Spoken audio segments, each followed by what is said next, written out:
Okay, you may have noticed up on Blackboard there is a project relating to measuring power. I'd like to provide a little bit of context for that so that you can tackle that and know kind of where that's going. As you might guess, power is a really difficult thing to measure. We talked already about how it can be context specific. We talked about how, what you have in terms of resources and capabilities might not work in every situation.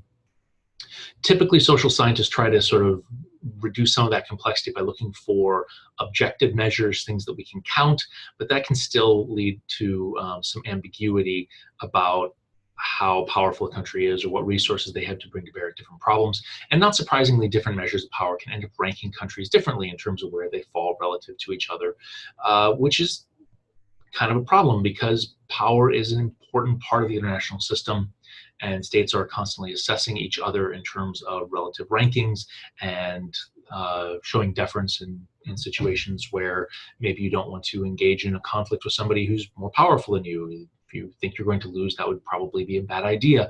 And so these differences in terms of perception, how we measure power, can have really big consequences in terms of conflict. In fact, one of the most common findings in social science research studying the onset of war is that when countries are relatively close in their power rankings, it's much more likely that they're going to end up in a conflict than when there's a much wider difference between them, in part because these different perceptions and these different interpretations can really have come into play, and people can misjudge the situation.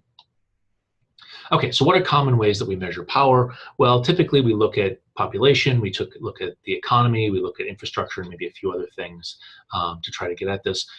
How we measure that can be tricky, right? So one way to measure population is just do the census, count up all the people. That's fairly straightforward. Most countries do that regularly. You get a sense of, okay, the United States has 300 million people, and China has 1.4 billion people, and India is at 1.2 billion people. Okay, easy enough. But that can miss some important differences in terms of the age of distribution within your population. Is your population older or younger? Will that population be growing or shrinking? Is that population prime for military age, or is that population prime for workforce age, or is that population largely retired? As populations age, we describe this as demographic graying, and we see really big differences around the world.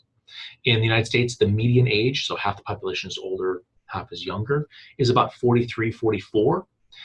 There are countries like Egypt or Iran where the median age is 18, which means half the population is younger than the age of 18. If you're thinking about that in terms of a potential force you can draw on in a draft, Iran has a much larger chunk of its population that's approaching draft age than the United States. If you're thinking about this in terms of the ratio of folks in the workforce versus folks who are retired, as your population ages, you're going to have a much larger chunk of the population of retirement age and maybe not contributing to your economy, maybe not contributing to overall productivity. China's facing this crisis of demographic graying right now, that while they have 1.4 billion people, because of the one-child policy, they've actually seen sort of a contraction of their youth population. And so as folks age, they have fewer children to support them and fewer folks in the workforce, and it's actually creating something of a labor crunch in one of the world's most populous countries. So that's something you might want to think about. You also might want to think about education level or training of the population. Certainly we see different levels of literacy. So China has 1.4 billion people and close to 99% literacy rates. India has 1.2 billion people, but roughly about 50% literacy rate. So there's maybe a huge difference in terms of the skill sets and maybe the productivity that you can expect from those populations based on the education level that's available to them. You might also want to look at the number of PhDs that are being cranked out each year, particularly maybe fields like physics or chemistry or nanotechnology, things that are maybe cutting edge, as other measures of counting. When we look at the economy, maybe it's a little bit easier. Maybe you're interested in GDP, gross domestic product, the sum total, that's gross domestic within your country, product that you're cranking out, stuff that you're producing every year. The US is sitting at, I think, 16, 17 trillion. China's at 13, 14 trillion. That's maybe a useful measure. It gets tracked regularly. But maybe that misses a lot of important stuff. Maybe it misses how you're cranking that stuff out. Is it the result of fairly low technology, low skill manufacturing that doesn't require any sophisticated technology and maybe has a limit in terms of what it can be adapted for? Or is it more sophisticated technology? And so back in 1992, during the presidential election, there was a famous debate between Ross Perot, who was arguing against the North American Free Trade Agreement, and President Bush Sr., who was arguing for the North American Free Trade Agreement, and President Clinton, who was trying to balance, arguing that maybe some changes needed to be made. And President Bush argued that it doesn't matter whether you make computer chips or potato chips. What matters is that you're participating in a global economy and participating in the production of something. And President Clinton shot back and said, no, that's absolutely crazy. Of course it matters whether you're making potato chips or whether you're making computer chips. The United States should focus on being the country that makes computer chips, because that has all sorts of wonderful spin-off technologies that go with it. Periodically, folks will talk about needing to maintain steel industries to make sure that you have the industrial capacity to support your war machine. There's lots of differences in terms of what your economy is producing and what that allows for you to do further down the road. Another thing you might focus on is dependence on imports or exports. If you are heavily reliant upon energy coming from elsewhere in the world, that can be a real concern. That can be a real weakness of your economy that could potentially be exploited. Can you feed your population? What would happen if global trade was disrupted, or if there was a huge shock to the system? Would that be cataclysmic for your economy, or would you be able to adjust and adapt to that if there's a disruption in supply or demand? So other factors to think about in terms of the economy that might make measures of simple measures of the economy like GDP maybe not getting at exactly what you want. Infrastructure is another thing that we look at. We can count lots of stuff with infrastructure: miles of road, numbers of airports, the ability of ports to handle container ships. Transportation infrastructure has historically been understood as a vital part of national power. When the U.S. Created the interstate highway system, a big part of it was preparation for Soviet invasion. The thinking was that the population centers are on the coast, and that the most likely route for a Soviet invasion of the United States would be to go through Alaska, punch down through Canada, and arrive in North Dakota. And you needed some mechanism to get, military units from the coast where they were positioned into the center of the United States, and do so quickly so that they could intercept that Soviet invasion and potentially push it back. But again, that interstate highway system was understood as the ability to move forces around in a way that would allow for national defense. Rail networks, airports, ports also have taken on national security implications as the global economy has become more industrial or more interconnected. And we've also seen a rise of communication infrastructure becoming increasingly important. Broadband access, satellite access, those sorts of things have become increasingly vital components about how countries operate, and potential weak points in terms of their military operations. And so I'll give one more quick example. The United States Air Force created a global network of satellites that provides GPS coordinates. So in your phone, you are relying upon the Air Force satellite network to provide your GPS coordinates that says you are where you are. And if you go, you want to go down the street, this is how long it's going to take you. There's concern that that network might be knocked out in a confrontation between the United States and another great power. And so the question is, how do you how do you build up backup systems that would allow for all the technology that's reliant upon this communication infrastructure to continue to function, even if that communication infrastructure is not in place? And so that communication infrastructure can provide tremendous power and resources and influence, but it can also be a point of vulnerability if not properly backed up.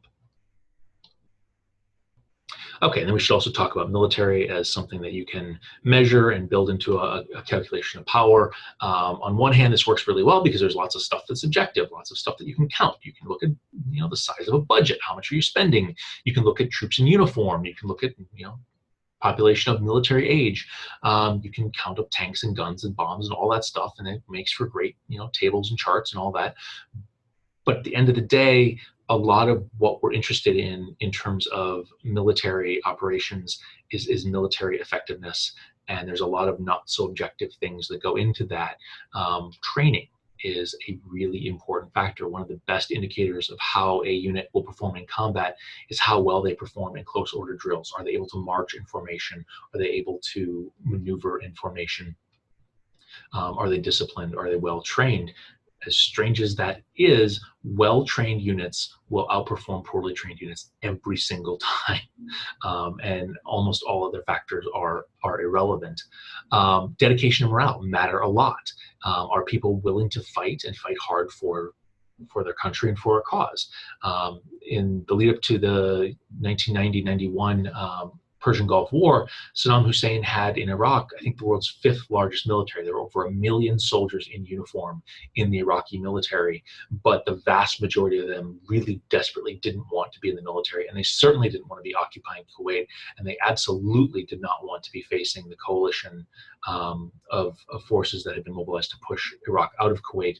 And so as a result, the vast majority of Iraq's million man army surrenders or is destroyed while running away because morale is so low, people don't want to fight. Whereas by contrast, during the French Revolution, when the Habsburgs invade France, the people of France sort of rise up and they're fighting sort of with this nationalistic fervor of protecting their home, protecting their country against foreign invaders, and push back with a level of military effectiveness that surprised everybody, in part because dedicated, motivated troops are much more effective than mercenary armies or folks who don't really want to be there.